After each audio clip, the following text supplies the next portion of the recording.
to my learning journey, and today we are going to do the next part revision of network security. So last lecture में हमने देखा था how the computer communicates, उसके अंदर IP addresses, router switches, port number क्या होता है, MAC address क्या होता है, ये हमने देखा था। आज हम कुछ प्रोटोकॉल्स के बारे में जानने वाले हैं। हम कवर करेंगे पोर्ट नंबर का मतलब क्या होता है, पर्पस क्या होता है, प्रोटोकॉल्स का काम क्या करते हैं, और डीएनएस रेजोल्यूशन को अच्छे से देखेंगे google.com के एग्जाम्पल के साथ। चलिए शुरुआत करते हैं।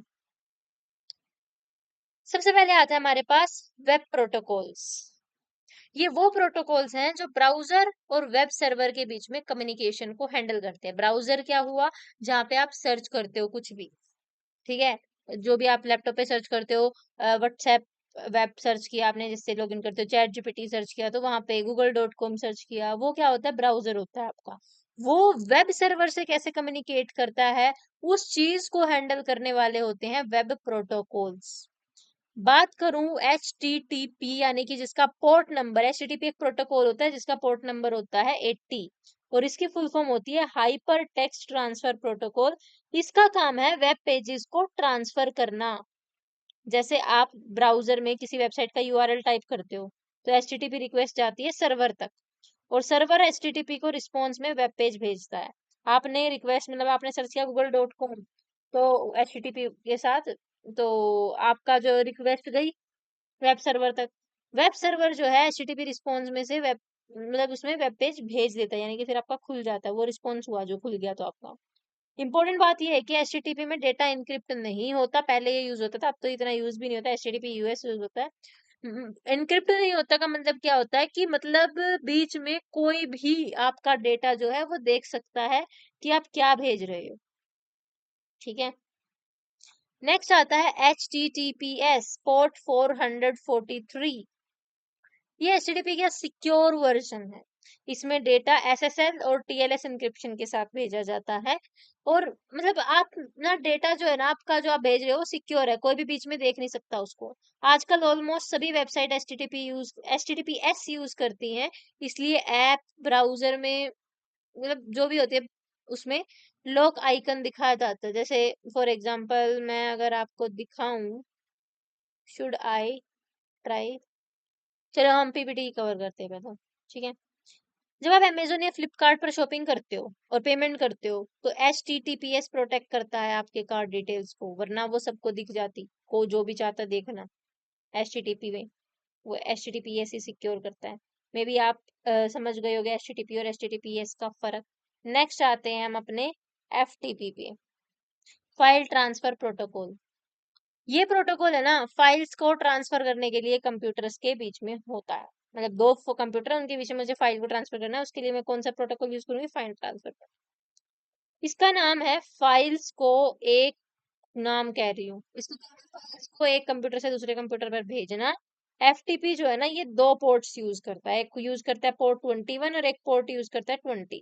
21 जो होता है वो कंट्रोल कमांड्स के लिए होता है, जैसे लॉगिन करना, फाइल्स की लिस्ट दिखाना, डायरेक्टरीज के बीच में नेविगेट करना, मतलब इस पोर्ट पर आप कमांड भेज रहे हो। और पोर्ट 20 जो होता है वो डेटा के लिए होता है, ये एक्चुअल डेटा ट्रांसफर के लिए होता है। जब आप फाइल डाउनलोड या अपलोड कर रहे हो तो एक्चुअली फाइल का कंटेंट पोर्ट से मूव होता है, तो that the actual data that is for port 20 and port 21 is for control. I hope both are clear. Next is remote access SSS versus telnet. ये मैंने यहाँ पे इनसिक्योर लिखा है, सिक्योर वर्सेस इनसिक्योर। देखो दो तरीके के रिमोट कंप्यूटर को एक्सेस करने के लिए है। पहले बात करते हैं SSH की, जो कि होता है जिसका पोर्ट नंबर होता है 22। फुली सिक्योर शेल, ये सिक्योर रिमोट लॉगिन के लिए होता है, सारा कम्युनिकेशन इनक्रिप्ट होता है इसमें। मॉडर्न स्टैंडर्ड है इसका रिमोट एक्सेस, मतलब रिमोट एक्सेस का मॉडर्न स्टैंडर्ड है और इसका पोर्ट होता है 22 TCP। सिस्टम एडमिनिस्ट्रेटर इसको यूज करते हैं सर्वर्स को मैनेज करने के लिए। वहीं बात करूं मैं टेलनेट की, जिसका पोर्ट नंबर होता है 23, ये भी रिमोट लॉगिन के लिए, बट इसमें डेटा इंक्रिप्टेड नहीं होता, प्लेन टेक्स्ट में भेजा जाता है, मतलब कोई भी नेटवर्क पर आपका कमांड्स और पासवर्ड्स देख सकता है और इसीलिए ये रेयरली यूज है आज के टाइम पे। अगर आप AWS या डिजिटल ओशन पर सर्वर क्रिएट करते हो तो SSH यूज करते हो कनेक्ट करने के लिए, टेलनेट कभी नहीं होता, वरना वो इनसिक्योर होता। समझे, SSH port 22 and telnet port 21। Secure कौन सा है? SSH। सिक्योर कौन सा नहीं है? टेलनेट। अब बात करते हैं SMTP की। ये बताता है how the email travels.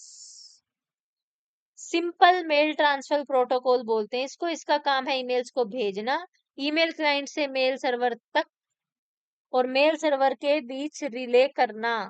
3 ports होते हैं इसमें, 25, 587 and 465। Just a second. So सबसे पहले बात करूं स्टैंडर्ड SMTP की, जिसका की पोर्ट होता है 25। पुराना ट्रेडिशनल पोर्ट है, mostly server to server mail relay के लिए यूज होता है। अगला है port 587 message submission. Recommended port है क्लाइंट्स के लिए, जब आप ईमेल भेजते हो तो जीमेल या आउटलुक से, तो ये पोर्ट यूज होता है। SMTPS की बात करूं जिसका पोर्ट 465 होता है, तो ये SMT इज ओवर SSL और TLS। कनेक्शन स्टार्ट से ही सिक्योर रहता है इसमें। कुछ प्रोवाइडर्स अभी भी यूज करते हैं। और जब आप जीमेल कंपोज करके ईमेल भेजते हो तो SMTP यूज होता है आपका ईमेल गूगल के सर्वर तक पहुंचने के। समझे? स्टैंडर्ड SMTP, मैसेज सबमिशन और SMTPS, तीनों का पोर्ट नंबर क्या क्या है, तीनों के काम क्या क्या है, सर्वर टू सर्वर कौन सा है, रिकमेंडेड पोर्ट कौन सा है, आउटलुक वगैरह वाला, और जब आप जीमेल को कंपोज करके ईमेल भेजते हो तब कौन सा है। ठीक है। Next is DNS, the phone book of the internet. सबसे इंटरेस्टिंग पार्ट है ये, डोमेन नेम सिस्टम। इसको इंटरनेट की फोन बुक कहते हैं क्योंकि इसका काम क्या है, ह्यूमन रीडेबल डोमेन नेम्स, जैसे कि मैंने लिखा google.com, तो उसको IP एड्रेस में कन्वर्ट कर देगा ये। जैसे हम सर्च करते हैं अंशिका तो उसका फोन नंबर आ जाता है कॉन्टेक्ट लिस्ट में, फोन बुक में, ऐसे ही google.com सर्च करने से उसका IP एड्रेस आ जाता है। कंप्यूटर्स IP एड्रेसेस समझते हैं, हमें डोमेन नेम्स याद रहते हैं, हम IP एड्रेस सबके याद नहीं रख सकते, इसलिए वो कन्वर्जन का काम करता है। इसके अंदर 2 पोर्ट्स आते हैं, प्रोटोकॉल्स आते हैं, जिनके पोर्ट 53 में, पोर्ट 53 में TCP UDP 2 प्रोटोकॉल्स आते हैं। सबसे पहले UDP की बात करूं तो मोस्ट एवरीडे क्वेरीज के लिए क्विक लुकअप, जैसे एक IP एड्रेस पूछना है, फास्ट है क्योंकि कनेक्शन एस्टेब्लिश नहीं करना पड़ता है इसमें पहले से। ठीक है। TCP क्या होता है, स्लो होता है, लार्ज रिस्पॉन्सेज के लिए अच्छा होता है, जोन ट्रांसफर के लिए भी, जब DNS रिकॉर्ड का बड़ा डेटा सेट ट्रांसफर होता है तब। ठीक है। रिलिएबिलिटी मैटर करती है यहाँ पे स्पीड से ज्यादा, यानी कि गारंटी काम होने की as compare to the speed. समझे? तो UDP, जैसे कि आप कोई वीडियो बना रहे हो यूट्यूब पे, उसकी क्वालिटी में फर्क आ जाएगा, कोई दिक्कत नहीं है, पर फास्ट रहनी चाहिए। वही बात करूं मैं हॉस्पिटल रिलेटेड स्टफ की, तो क्वालिटी में फर्क नहीं आ सकता, इलाज होना पड़ेगा थोड़ा सा, ठीक हो सकता है, गारंटी होनी जरूरी है वहां पे, दिक्कत नहीं आनी चाहिए बीच में, दैट इज रिलिएबिलिटी। जब आप ब्राउजर पे youtube.com टाइप करते हो तो DNS उसको IP एड्रेस में कन्वर्ट करता है ताकि ब्राउजर YouTube के सर्वर से कनेक्ट कर सके। समझे? अब DNS रेजोल्यूशन काम कैसे करता है, सबसे पहले समझते हैं। जैसे कि आप google.com टाइप करते हो तो एक्चुअली क्या होता है, इसको स्टेप बाय स्टेप जर्नी समझना। अब ब्राउजर का कैश होता है, कैश यानी कि जो साइट्स आप विजिट करते हो वो कैश में पड़ी रहती हैं, तो उसको इतना नहीं सर्च करके लाना पड़ता, उसके पास ऑलरेडी पड़ा होता है, वो फास्टली वहां से उठा के डाल देता है और वो चीज खुल जाती है जो आप खोलना चाहते हो। सबसे पहले ब्राउजर अपना मेमोरी चेक करता है।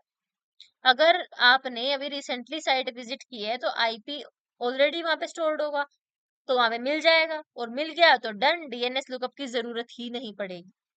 ठीक है, ब्राउजर ने कैश चेक किया, मिल गया, काम खत्म, खुल गया google.com। लेकिन अभी मैं कह रही हूँ नहीं मिला वहां पे, क्योंकि आपने भी रिसेंटली विजिट नहीं किया, तो ऑपरेटिंग सिस्टम के कैश की बारी आएगी। यानी कि अगर ब्राउजर में नहीं मिला तो ब्राउजर ऑपरेटिंग सिस्टम से पूछता है।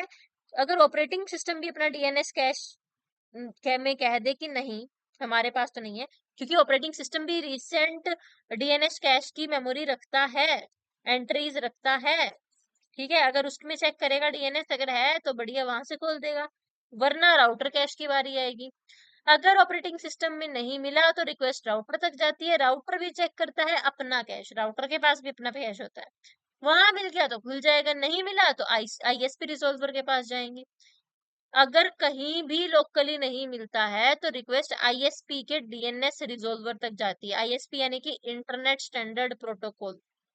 ये वो है जो एक्चुअल डीएनएस रेजोल्यूशन शुरू करता है कि भाई अब कहीं नहीं मिला। अगर किसी कैश में आईपी मिल गया तो ब्राउजर डायरेक्टली कनेक्ट कर लेता है, नहीं मिला तो डीएनएस की एक्चुअल जरूरत पड़ती है, वरना नहीं पड़ती। अब देखो नहीं मिला, अब क्या होगा? किसी भी में नहीं मिला, रूट डीएनएस सर्वर की बारी आएगी। रिजोल्वर सबसे पहले रूट सर्वर से पूछता है, क्या रूट सर्वर एग्जैक्ट आईपी बता देता है? रूट सर्वर को एग्जैक्ट आईपी नहीं पता होता, बट ये जानता है कि आगे कहाँ जाना है, तो तुम्हें रास्ता बता देगा। वो पॉइंट करेगा, तुम्हें कहेगा टीएलडी सर्वर पे जाओ। टीएलडी यानी कि टॉप लेवल डोमेन। ये क्या होते हैं? जैसे कि .com, .org, .in। इसका मतलब क्या होता है? इनका मतलब तो इंडिया आप जानते हो, ऐसे ही उनके मतलब भी होते हैं। मतलब ये टॉप लेवल डोमेन्स होते हैं, इनके अंडर और भी बहुत सारे होते हैं। ठीक है। टीएलडी सर्वर भी एग्जैक्ट आईपी नहीं जानता, लेकिन ये जानता है कि google.com का अथॉरिटेटिव सर्वर कौन सा है, फिर वो अथॉरिटेटिव सर्वर के पास भेज देगा। अब रिजोल्वर जाता है google.com के अथॉरिटेटिव डीएनएस सर्वर के पास। इस सर्वर को एक्चुअल आईपी पता होता है और ये फाइनल आंसर दे देता है। फिर क्या होगा? Authoritative server exact IP return करेगा, रिजोल्वर कैश में स्टोर कर लेता है, तभी ये स्टेप आया आईपी रिटर्न एंड कैश। ठीक है, रिजोल्वर कैश में स्टोर करेगा ताकि अगली बार जल्दी मिल जाए, और ब्राउजर को आईपी मिल जाता है और कनेक्शन एस्टेब्लिश हो जाता है। रूट और टीएलडी सर्वर को फाइनल आईपी नहीं पता होते, इस बात को याद रखना, और हर स्टेप बस रिजोल्वर को थोड़ा और क्लोज ले जाता है, यही मतलब आंसर पाने के लिए, जो भी रिस्पॉन्स है उसको पाने के लिए। जैसे ट्रेजर हंट में क्लूज मिलते हैं, वैसे इसमें क्लूज मिलते रहते हैं कि भाई अच्छा रूट टीएलडी के पास जाओ, टीएलडी अथॉरिटेटिव सर्वर के पास, अथॉरिटेटिव सर्वर, अच्छा मिल गया, रिटर्न करो। ठीक है। आई होप इसका प्रोसेस आपको कैसे समझ आएगा, डीएनएस कैसे काम करता है। क्विक रिवीजन लेते हैं आज हमने जो भी पढ़ा उसकी, उसके बाद बाकी हम देखेंगे नेक्स्ट लेक्चर के अंदर। इसके अंदर हमने 7 प्रोटोकॉल्स पढ़े। ठीक है। सबसे पहले हमने पढ़ा एचटीटीपी, जिसका पोर्ट नंबर होता है 80, ट्रांसपोर्ट टीसीपी। और पर्पस क्या था इसका? वेब पेजेस में ट्रांसफर करना, बट अनइनक्रिप्टेड फॉर्म में, यानी कि ये सिक्योर नहीं था। फिर आया एचटीटीपीएस, जिसका पोर्ट नंबर था 443, जो कि टीसीपी है, और encrypted web pages through SSL और टीएलएस, यानी कि सिक्योर है, इन आपका डेटा सेफ रहता है जब आप एचटीटीपीएस यूज कर रहे होते हो। FTP file transfer protocol 20 and 21, 21 for control and 20 for the data, ये हम देख के आए। एसएसएच 22 पोर्ट होता है, ये सिक्योर शेल होता है, और टीसीपी यूज करता है secure encrypted and remote login के लिए। फिर आता है टेलनेट, जिसका पोर्ट नंबर होता है 23, ये भी हमने देखा था कि रिमोट लॉगिन के लिए यूज होता है, बट फर्क इतना है कि एसएसएच हमारा इनक्रिप्टेड था, ये अनइनक्रिप्टेड है, तो ये जो है सेफ नहीं है, इनसिक्योर है, वो सिक्योर था। फिर हमने देखा एसएमटीपी, विच वाज मेल्स के लिए जो यूज होता था, sending end relying email, TCP use करता है, इसके अंदर 3 पोर्ट थे, 25, 587 एंड 465। ओके। देन हमने पढ़ा डीएनएस डोमेन नेम सिस्टम, जिसका पोर्ट था 53, टीसीपी यूडीपी दोनों ट्रांसपोर्ट यूज करता है। उसके बाद it resolves the domain name to IPs, यानी कि जैसे आपने google.com सर्च किया तो उसको आईपी एड्रेस में कन्वर्ट करता है। आई होप आपको ये सारी चीजें क्लियर हुई होगी। वीडियो अच्छी लगे तो लाइक कर देना, चैनल को सब्सक्राइब कर देना। मिलते हैं नेक्स्ट लेक्चर में, तब तक के लिए thank you so much, tata bye bye.